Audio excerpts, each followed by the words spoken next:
नमः संस्कृता साथियों, मैं पुष्पा यादव आप सभी साथियों का अपने चैनल लक्ष्य संस्कृतम में हार्दिक स्वागत करती हूँ। साथियों, हम अध्ययन कर रहे हैं संस्कृत व्याकरण प्रवेशिका के आधार पर समास विचार। सप्तम सोपान जो हमारा है समास विचार, हम उसी का अध्ययन कर रहे हैं संस्कृत व्याकरण प्रवेशिका के आधार पर, जो डॉक्टर बाबूराम सक्सेना की पुस्तक है। तो उसके आधार पे हम समास विचार का अध्ययन कर रहे हैं। समास विचार में साथियों हम अव्ययी भाव समास का अध्ययन कर रहे हैं। तो अव्ययी भाव समास में हमने नपुंसकाद अंतरश्याम सूत्र तक का अध्ययन कर चुके हैं हम लोग। किस सूत्र तक का?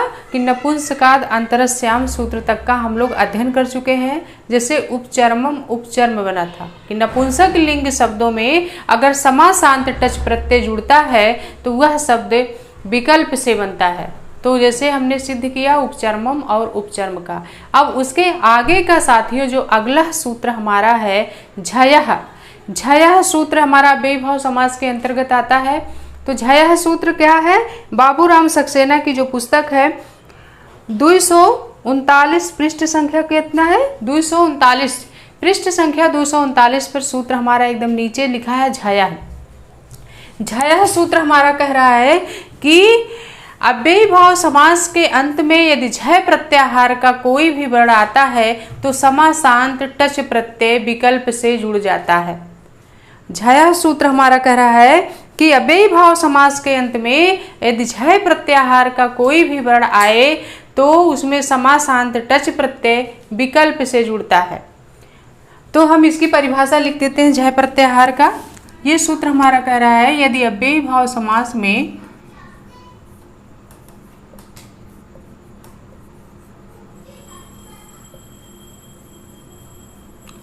अव्ययी भाव समास के अंत में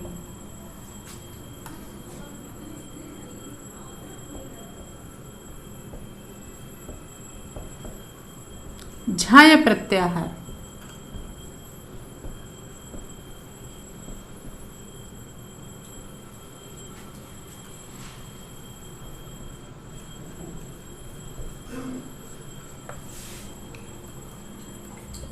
का वर्ण आता है तो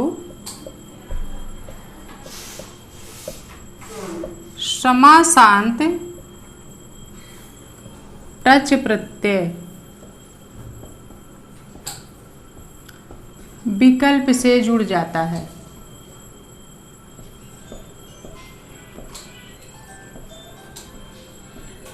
जुड़ता है।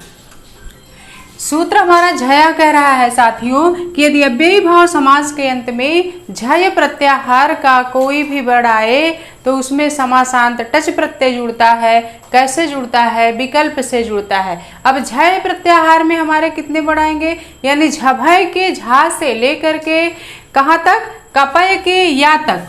झभय के झा से लेकर कपय के या तक के जितने बीच के वर्ण होते हैं साथियों वो सब झय प्रत्याहार के अंतर्गत आ जाते हैं।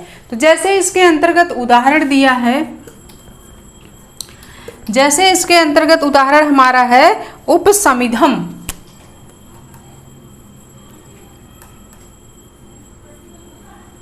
उपसमिधम है और क्या है? उपसमित। उपसमित या उपसमिध।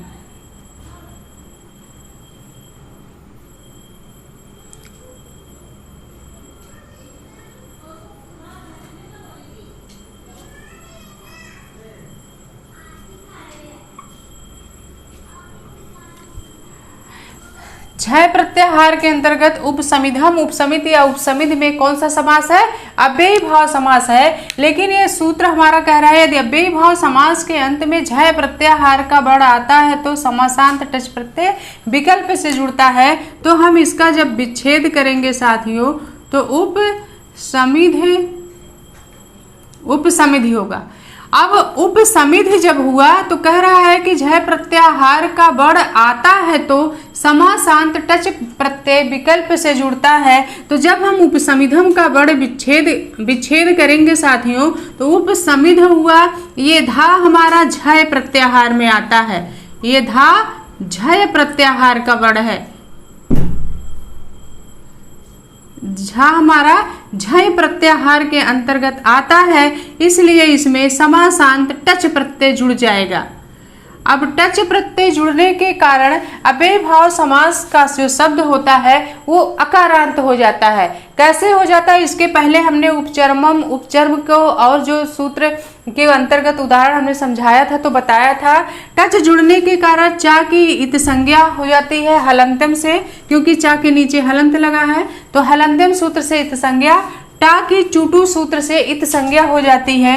बचता है आ, ये आ जब बच जाता है तो समिध में आके जुड़ जाता है। क्या हो जाता है, उप समिध। समिध में आ आके जुड़ गया तो धा के नीचे जो हलंत है ये हट गया, आ जुड़ गया तो उप समिध ये क्या हो गया, अकारांत हो गया। तो अव्ययी भाव समास में अकारांत शब्दों में कैसा क्या हो जाता है, नपुंसक लिंग में बन जाता है। टच प्रत्यय जुड़ने के कारण ये अकारांत हो गया, और टच प्रत्यय जहाँ जुड़ता है जब शब्द अकारांत हो जाता है तो वो नपुंसक लिंग में बन जाता है समास हमारा। तो नपुंसक लिंग जब हम बनाएंगे तो माँ जुड़ जाएगा, शब्द हमारा बन जाएगा उपसमिधम। क्या बन जाएगा, उपसमिधम शब्द हमारा बना। तो कह रहा है कि अव्ययी भाव समास के अंत में यदि झय प्रत्याहार का कोई वर्ड आता है, समासान टच प्रत्यय जुड़ जाता है। कैसे जुड़ता है, विकल्प से। और जब यहाँ उपसमिध में टच प्रत्यय जुड़ गया साथियों तो ये शब्द हमारा अकारांत हो गया। अकारांत होने के कारण अव्ययी भाव समास में जो समास बनता है वह नपुंसक लिंग में बनता है और एक वचन में होता है। तो इसलिए उपसमिधम शब्द हमारा नपुंसक लिंग में बन गया और एक वचन में। समास हमारा अव्ययी भाव समास जो है वो नपुंसक लिंग में तो बनता है, जैसे फलम पुस्तकम, लेकिन फलम फले फलानि उनके रूप चलते हैं, लेकिन उपसमिधम उपसमधे उपसमधानि रूप नहीं चलेगा। अव्ययी भाव समास होने पर नपुंसक लिंग में शब्द तो बन जाता है साथियों, लेकिन उसका रूप नहीं चलता है, केवल उपसमिधम उपसमिधम उपसमिधम ही होगा।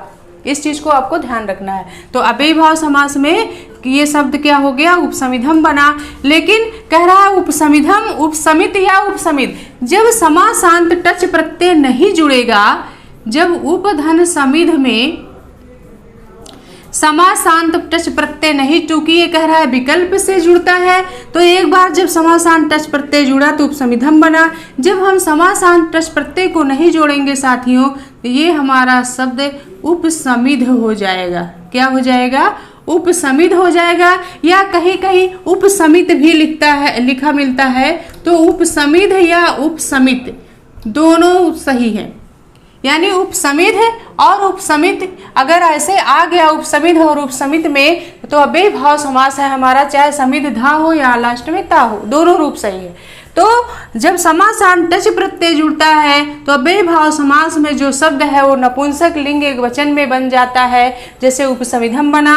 और जब समासान टच प्रत्यय नहीं जुड़ेगा तो शब्द जैसा का तैसा हो जाएगा, चूंकि इसके विकल्प से बन रहा है, यानी दो दो रूप बन रहा है।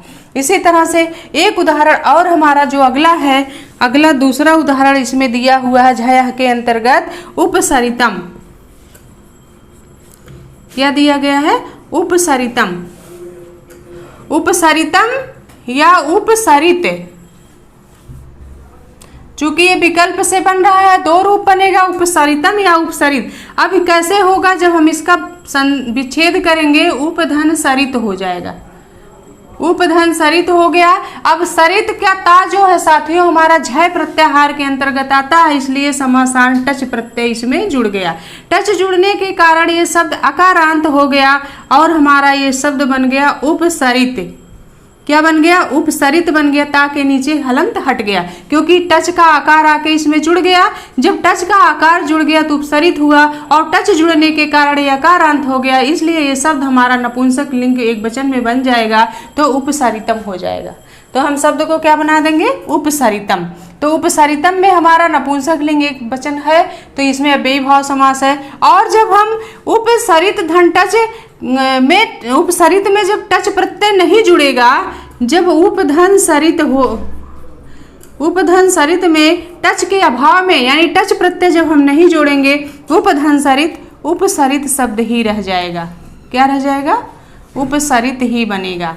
तो दो रूप हुए, चूंकि ये विकल्प से कर रहा है तो उपसरितम उपसरित दो रूप बन गए। एक उपसरितम हुआ, जब टच प्रत्यय जुड़ जाएगा साथियों तो शब्द हमारा अकारांत हो जाएगा। अकारांत होने के कारण नपुंसक लिंग में बन गया बेभाव समास उपसरितम। जब टच का अभाव होगा तो उपसरित ही रहेगा। तो हम लिखेंगे अपने नोट्स में, इसलिए हम इसकी परिभाषा लिख देते हैं, जिससे आप लोग अपने नोट्स में उसको लिख लीजिए और उसके नीचे उदाहरण लिख लीजिए, तो आपको समझने में आसानी होगी, आपको कभी भूलेगा नहीं। जब भी आप पढ़ेंगे, रिवीजन करेंगे तो समास याद हो जाएगा। इसलिए साथियों हम इसकी परिभाषा लिख के उदाहरण बताने की कोशिश करते हैं, जिससे आपको ज़्यादा से ज़्यादा समझ में आए और कभी आपके दिमाग से भूले ना, समास कभी ना भूले, चाहे संधि हो चाहे समास हो, कभी भी ना भूले। तो हम जब अपने नोट्स में लिखेंगे तो हम लिखेंगे उपसमिधम धन टच, उपसमिध धन टच। टच जुड़ने के कारण ये शब्द हमको अपने दिमाग में बैठा लेना होगा। टच जुड़ने के कारण अव्ययीभाव समास में शब्द अकारांत हो जाता है और वह नपुंसक लिंग में प्रयोग होता है, तो उपसमिध बन गया। और यहाँ लिखेंगे टच के अभाव में, टच के अभाव में उपधन समित, उपसमिध या उपसमित बना। उसी तरह से यहाँ टच के अभाव में उपधन सरित, उपसरित ही रह गया। अब हमारा अगला सूत्र है, इस समास का जो अगला सूत्र है साथियों, अव्ययीभावे सरत प्रभृत्या जराया जरश्चा। अगला सूत्र हमारा क्या है, झया के बाद अगले पृष्ठ पे हमारा अगला सूत्र है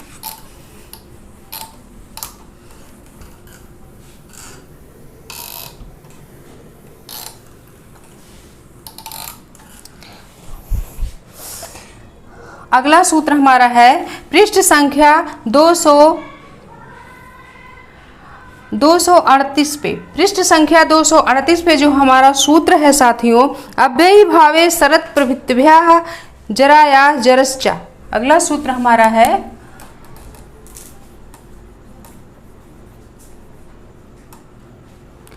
अव्ययी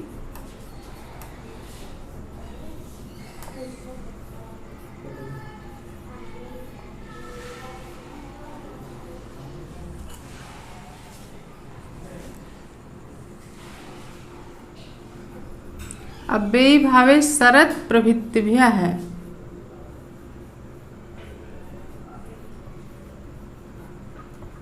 अव्ययीभावे सरत प्रभृतिभ्यः जराया जरश्चा।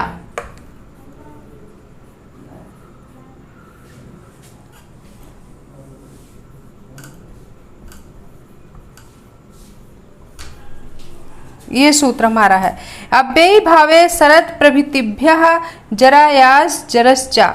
जरायास जरश्चा ये हमारा वार्तिक सूत्र है, हम एक में ही लिख दें। ये क्या है हमारा, ये वार्तिक सूत्र है। वार्तिक सूत्र हमारा है कि अव्ययीभावे सरत प्रभृतिभ्यः जराया जरश्चा, कि अव्ययीभाव समास के अंत में आने वाले सरद आदि जरस आदि शब्दों में समासांत टच प्रत्यय जुड़ने से अकारांत हो जाता है। इसका क्या है, इस सूत्र का जो वो नियम है, परिभाषा इसकी है कि अव्ययीभाव समास के अंत में आने पर क्या हो जाता है कि सरद आदि जरस आदि शब्द, अव्ययीभाव समास के अंत में आने पर सरत प्रभृत्या मतलब सरद आदि, जराया जरश्चा और जरस आदि शब्दों में क्या हो जाता है, समासांत टच प्रत्यय जुड़ने के कारण शब्द अकारांत हो जाते हैं। जैसे हमने इसके पहले बताया, तो अव्ययीभाव समास में सरत प्रभृत्या क्या है, इसमें जैसे दिया हुआ है 17 शब्द ऐसे हैं, सरद, विपाशा, अनस, मनस, उपाना, अंडु, दिव, हिमवत, दृश्य, दिश, विष, चेतस, चतुर, तद, यत, कियत और जरस शब्द। ये 17 शब्द ऐसे दिए हैं हमारे बाबूराम सक्सेना की जो किताब है, पृष्ठ संख्या 238 पे। ये सूत्र के अंतर्गत 17 शब्द ऐसे हैं, सरद, विपाशा, अनस, मनस, उपाना, अंडु, दिव, हिमवत, दृश्य, विष, चेतस, चतुर, तद, यत, कियत और जरस शब्द। ये जो शब्द हैं इनमें अकारांत जुड़ जाता है, आकार हो जाता है, यानी इनमें समासांत टच प्रत्यय जुड़ने के कारण ये शब्द हमारे अकारांत हो जाते हैं। कैसे शब्द हो जाते हैं? अकारांत हो जाते हैं। और जब अकारांत हो जाएंगे ये शब्द हमारे, तो उसमें कौन सा समास होगा? अव्ययी भाव समास होगा। अकारांत होने के कारण शब्द नपुंसक लिंग में हो जाएगा और उसमें अव्ययी भाव समास हो जाएगा। जैसे इसके अंतर्गत उदाहरण दिया है, उदाहरण इस सूत्र के अंतर्गत दिया है। इस सूत्र की परिभाषा यही है कि सरद ये अव्ययी भाव समास के अंत में आने पर सरद आदि जरस आदि शब्दों में समासांत टच प्रत्यय जुड़ने से शब्द अकारांत हो जाते हैं। इस सूत्र की परिभाषा यही है। तो जैसे इसके अंतर्गत उदाहरण है, हम परिभाषा भी लिख दे रहे हैं। इसका नियम है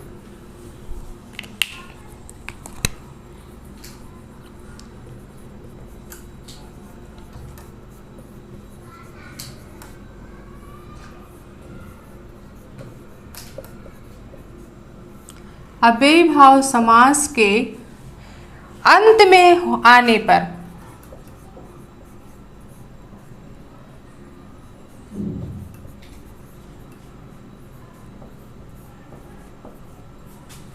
सरद आदि और जरस आदि, सरद आदि जरस आदि शब्द में टच जुड़ने से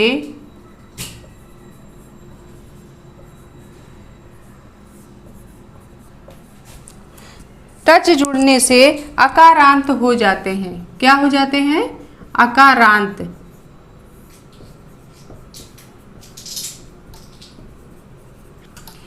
यानी अव्ययी भाव समास के अंत में, अगर अव्ययी भाव समास अंत में है और क्या है अंत में, सरद आदि और जरस आदि शब्द अगर आते हैं तो में समासांत टच प्रत्यय जुड़ने से वो शब्द अकारांत हो जाएंगे। जब अकारांत शब्द हो जाएंगे उन शब्दों में अव्ययी भाव समास हो जाएगा। कहने का मतलब इस सूत्र का यही है। तो जिसमें 17 शब्द इन्होंने दिया है, शरद विपाशा और क्या दिया है आगे कि शरद विपाशा अनस मनस उपानः अंडु दिव हिमवत दृश्य दिश विष चेतस चतुर तद यत कियत और जरस। इन 17 शब्दों में क्या होता है? टच जुड़ने से ये शब्द अकारांत होंगे और अकारांत हो जाएंगे तो उनमें अव्ययी भाव समास हो जाएगा। जैसे इसके अंतर्गत 2-3 उदाहरण को इन्होंने दिया है। जैसे पहला दिया है उपसर्दम। जैसे पहला क्या है? उपसर्दम दिया है। उप धन सरद धन टच। अब सरद शब्द आ गया, कह रहा है ना सरद प्रभृतादि, क्या है? शब्द में टच जुड़ने से। तो सरद शब्द आ गया, सरद में टच जुड़ा, टच के चाकी हलंतम से संज्ञा, टाकी चुटू से संज्ञा, आकार आ बचा, केवल क्या बच गया? आ आके कहाँ जुड़ा? सरद में। ये शब्द हमारा बन गया उपसरद। ये अकारांत हो गया। जब ये सरद आदि शब्द हमारे अकारांत हो गए, क्योंकि दा में आ के मिला तो अकारांत हो गया। अब अकारांत जब ये हमारा शब्द हो गया तो अव्ययी भाव समास में अकारांत शब्द नपुंसक लिंग में होते हैं तो अम आदेश होके उपसर्दम शब्द बना। क्या बना? उपसर्दम शब्द बना। ऐसा जैसे बाबूराम सक्सेना में साथियों दिया है, हमको सेम वैसे ही याद करके आगे बढ़ना है। हमें लघु सिद्धांत कौमुदी के अनुसार हम आपको नहीं पढ़ा रहे हैं, इसलिए उस विस्तृत नियम पे आप ना जाइए कि उपसर्दम की सिद्धि कैसे हुई, कैसे माँ हो गया, नपुंसक लिंग कैसे बन जाता है, इन सब चीज़ों को हम नहीं बता रहे हैं, आप उन पे मत जाइए। आप बस इतना जानिए कि उपसर्दम में अव्ययी भाव समास है। ऐसा हमारे डॉक्टर बाबूराम सक्सेना की जो पुस्तक है जैसे उसमें दिया है, हम उसको वैसे ही समझा रहे हैं और आपको उसे वैसे ही समझना है। बहुत ज़्यादा जानकारी आपको नहीं रखनी है, बस उसको वैसे समझ के हमें निकल जाना है। हमें आगे हम अपनी परीक्षा क्वालिफाइड करेंगे। तो उपसर्दम दिया है कि उपसर्द शब्द है, तो उपसर्दम शब्द में जो हमारा टच प्रत्यय जुड़ा तो ये हमारा क्या हो गया? अकारांत शब्द हो गया। और अकारांत होने के कारण अव्ययी भाव समास में क्या हो जाता है? नपुंसक लिंग शब्द जुड़ जाता है, तो ये हमारा शब्द बन गया उपसर्दम शब्द बन गया। और अगला उदाहरण जो दूसरे नंबर पे दिया है, अगला उदाहरण एक दिया अधिमनसम। अधिमनसम का विच्छेद जब हम करेंगे, अधिमनस, आधिमनस। अब आधिमनस, यहाँ अनस मनस उपाना अंडु दिव हिमवत हमने 17, उसमें से मनस शब्द आ गया। तो मनस शब्द अकारांत होगा। अकारांत कब होगा? जब इसमें टच हम जोड़ देंगे। टच जुड़ने के कारण ये शब्द जब हमारा अकारांत हो गया तो ये शब्द बन जाएगा आधिमनस। सा के नीचे हलंत हट जाएगा। अब आधिमनस शब्द अकारांत हो गया। अव्ययी भाव समास में जब शब्द अकारांत होते हैं तो वो नपुंसक लिंग में उसका रूप बन जाता है। तो माँ जोड़ देंगे हम इसके आगे, तो आधिमनसम शब्द बन गया। तो आधिमनसम में कौन सा समास है?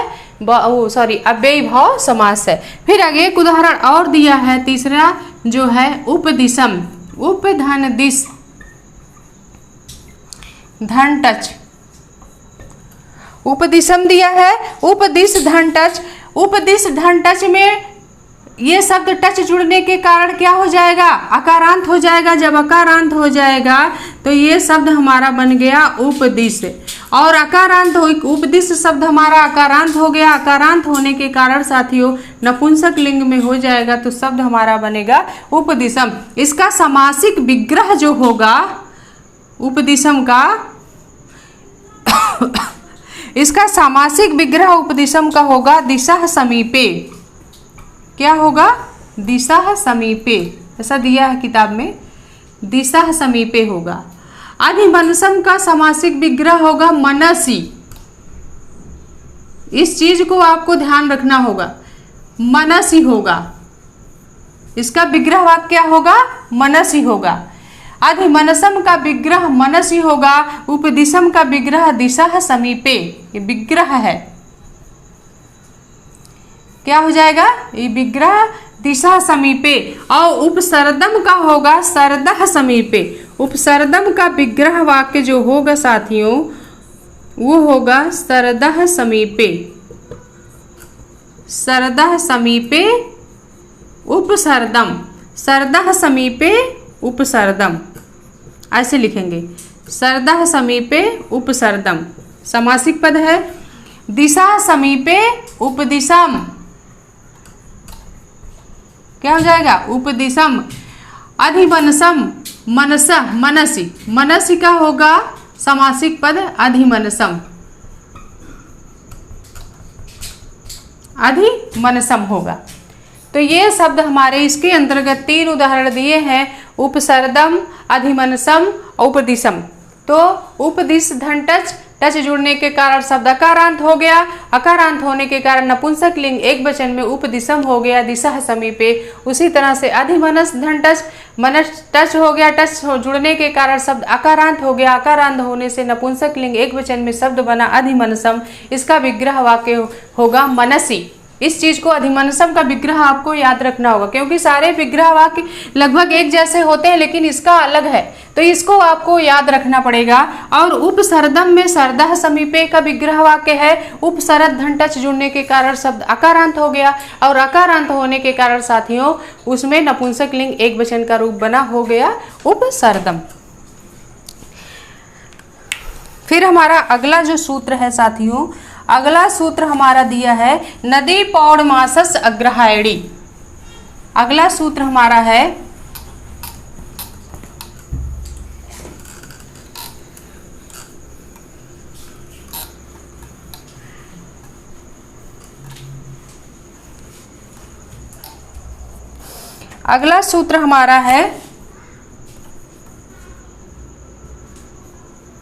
नदी पौर्णमासस ग्रहाणीभ्यः। पौर्णमासस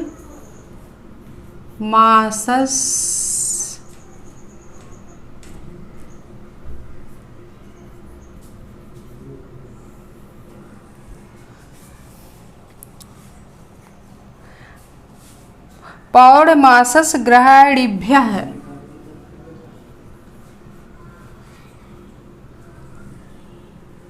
ग्रहाणीभ्यः।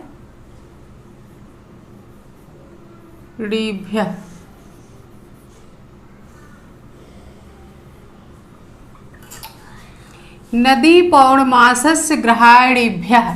अगला सूत्र जो हमारा बेभाव समास का है साथियों, वह है नदी पौर्णमासस्य ग्रहाणीभ्यः। ये सूत्र हमारा कह रहा है नदी पौर्णमासी एवं अग्रहाणी शब्दों के अव्ययी भाव समास के अंत में आने पर विकल्प से टच प्रत्यय जुड़ता है, यानी दो दो रूप होंगे। नदी पौर्णमासस अग्रहाणीभ्यः सूत्र कह रहा है नदी पौर्णमासस और अग्रहाणी शब्द यदि अव्ययी भाव समास के अंत में आते हैं तो उसमें टच प्रत्यय जुड़ता है विकल्प से, यानी उसके दो दो रूप होते हैं। जैसे इसके अंतर्गत उदाहरण हमारा है, जैसे उदाहरण हमारा पहला उदाहरण जो इसमें दिया है उपनदी, क्या है उपनदी। उपनदी का जब हम विच्छेद करेंगे तो अव्ययी भाव समास में क्या होता है, अभी इसके पहले हमने पढ़ा था अव्ययी भाव समास में का अंतिम पद यदि दीर्घ है तो ह्रस्व कर दिया जाता है।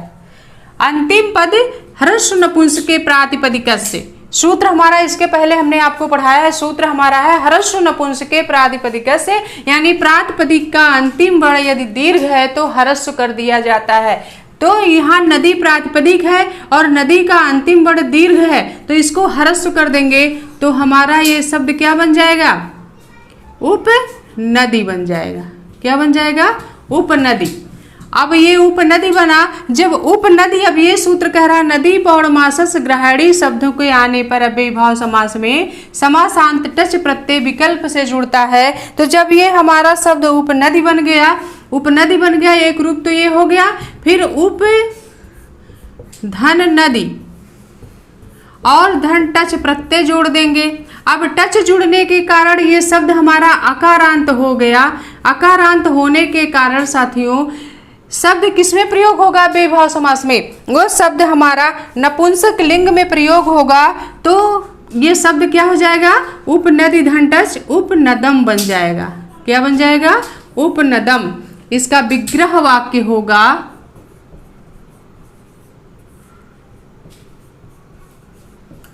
विग्रह वाक्य इसका होगा नद्याः समीपे।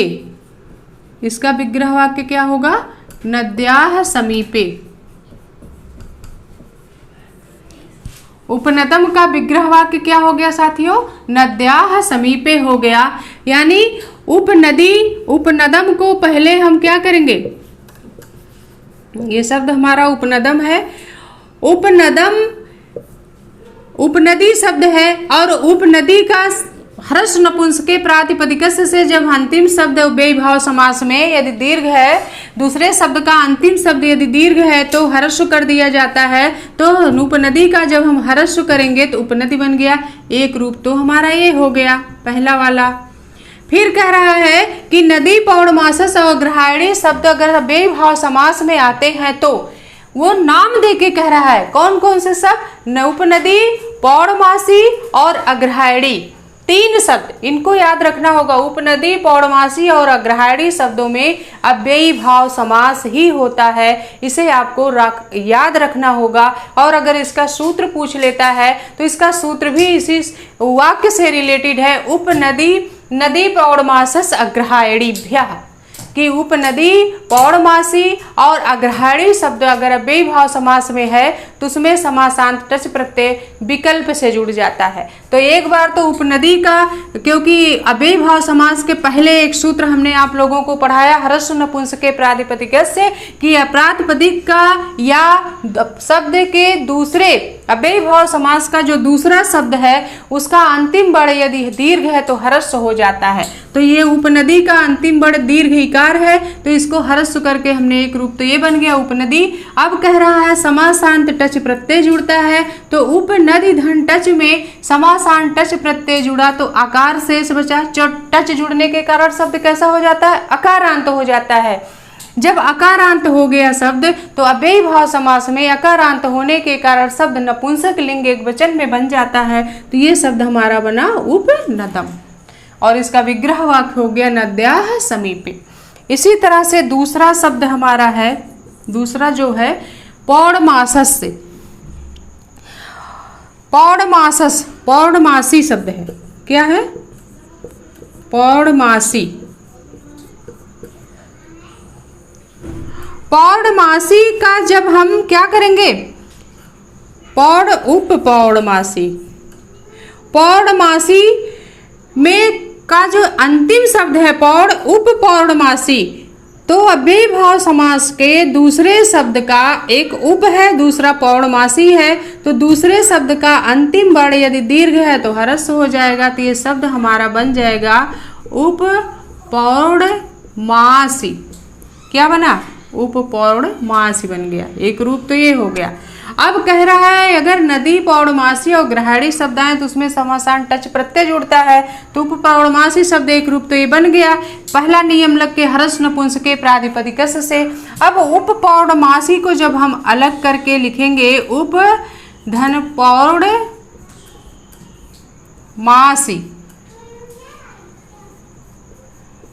उप धन पौड़मासी, और पौड़मासी में समासांत टच प्रत्यय जुड़ जाएगा। समासांत टच प्रत्यय जब जुड़ेगा तो ये हमारा शब्द बन जाएगा उप पौड़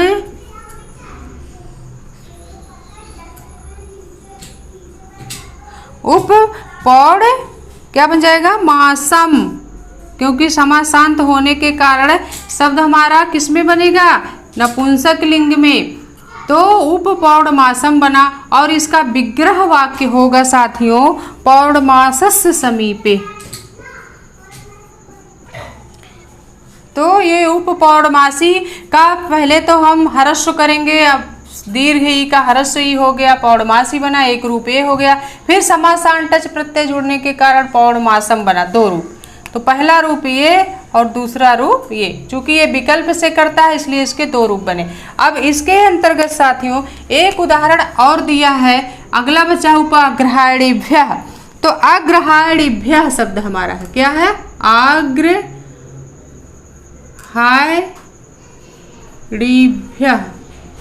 क्या है? अग्रहाणी,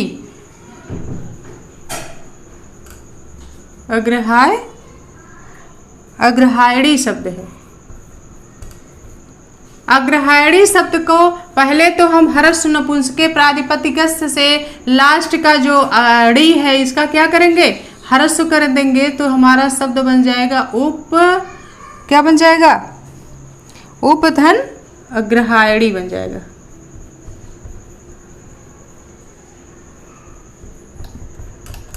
अग्रहायणी, अरे सॉरी, ग्रहायणी, क्योंकि लास्ट का जो दीर्घ है वो ह्रस्व हो जाएगा, तो उपग्रहायणी बना। और उपग्रहायणी का जब हम समासांत टच प्रत्यय जोड़ देंगे उपधन आग्रहायणी में समासांत टच प्रत्यय जब जुड़ जाएगा साथियों, तो ये शब्द हमारा क्या हो जाएगा? आकारांत हो जाएगा और हमारा शब्द ये बन जाएगा उपाग्रहायण।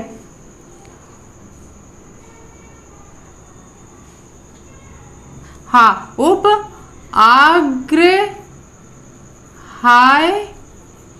बन जाएगा, सॉरी, उप आग्रहायणम बनेगा। क्या बन गया शब्द हमारा? उप आग्रहायणम शब्द हमारा बना। तो इसके तो दो रूप हुए, एक तो उप अग्रहायणी शब्द बन गया, एक रूप ये हो गए, और दूसरा रूप जब समासांत टच प्रत्यय जुड़ गया तो ये शब्द हमारा नपुंसक लिंग एक वचन में उप अग्रहायणम बन गया। और इसका जो समासिक विग्रह होगा उपहाग्रहायणस्य समीपे हो जाएगा। इसका विग्रह वाक्य क्या होगा? इसका विग्रह वाक्य होगा उप आग्रहायणस्य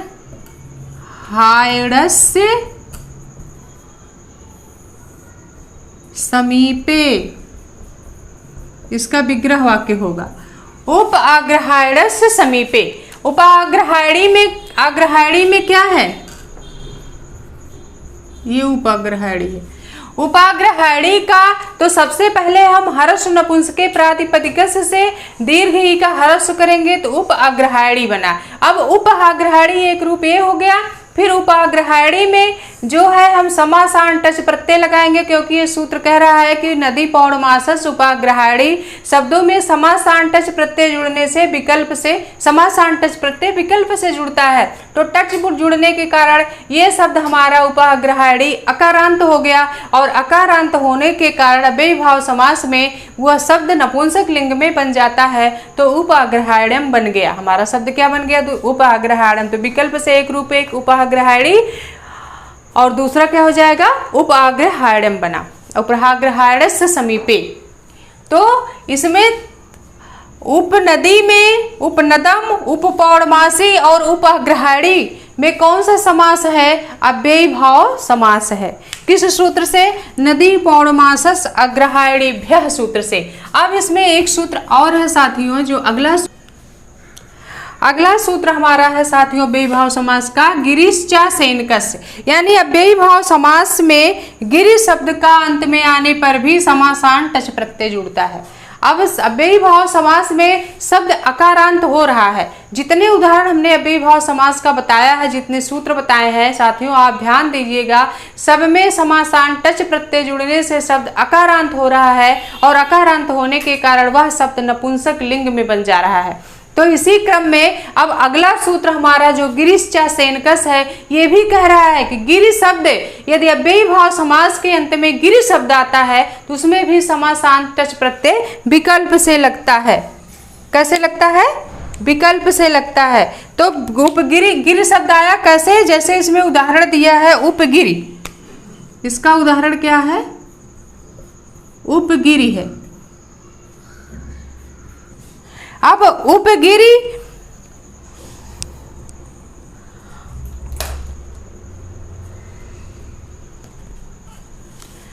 उपधन गिरि ही शब्द है, उपगिरि है, तो उपगिरि का हमारा क्या शब्द बन जाएगा? उपगिरि हो जाएगा। उपगिरि उपधन गिरि, उपधन गिरि उपगिरि बन गया। उपगिरि हुआ, लेकिन कह रहा है कि अगर समासान टच प्रत्यय अगर गिरि आदि शब्द अव्ययी भाव समास में आता है तो उसमें समासान टच प्रत्यय विकल्प से जुड़ जाता है। तो शब्द हमारा क्या है? उपधन गिरि। और जब टच हम जोड़ देंगे तो यह शब्द हमारा अकारांत होकर के नपुंसक लिंग एक वचन में बन जाएगा उपगिरम। क्या बन गया? उपगिरम। समासांत टच प्रत्यय जब इसमें जुड़ा, गिरिश्चा सेनकस्य कह रहा है कि अव्ययी भाव समास के अंत में यदि गिरि शब्द आता है तो उसमें भी समासान टच प्रत्यय विकल्प से जुड़ता है। तो जैसे उदाहरण इसमें दिया है एक उपगिरि, उपगिरि जो उदाहरण हमारा दिया है, उपगिरि में क्या है? उपगिरि में जब हमने समासान टच प्रत्यय जोड़ा तो टच के चा का हलंतम से संज्ञा, टा के चुटू से संज्ञा, आ बचा, आ होने के कारण ये उपगिरि अकारांत हो गया, उपगिर शब्द बना, और शब्द अकारांत होने के कारण अव्ययी भाव समास में नपुंसक लिंग में बन जाते हैं, तो शब्द हमारा उपगिरम बना। और जब समासान टच प्रत्यय नहीं जुड़ेगा तो उपधनगिर उपगिर ही बनेगा। क्या बनेगा? उपगिरि, उपगिर ही रह जाएगा। तो इसके दो रूप हो गए, एक तो उपगिर हो गया, दूसरा उपगिरम हो गया। तो ये साथियों आज की रही हमारी क्लास। फिर हम आपको इसके आगे का जो सूत्र हमारा, अगला सूत्र हमारा इसमें है, अव्यय विभक्ति समीप समृद्धि वृद्ध अभाव अत्यंत असंप्रत शब्द प्रादुर्भाव पश्चात यथा अनुपूर्व योग पद सादृश्य साकल्य अंत वचनेषु। ये सूत्र बड़ा है, इस सूत्र को कल हम साथियों कल समझाएंगे। आज की क्लास हम यही बंद कर रहे हैं, फिर हम आपसे अगले सूत्र के साथ अगली क्लास में मिलेंगे साथियों। तो तब तक के लिए नमो नमः। नमः संस्कृताय साथियों।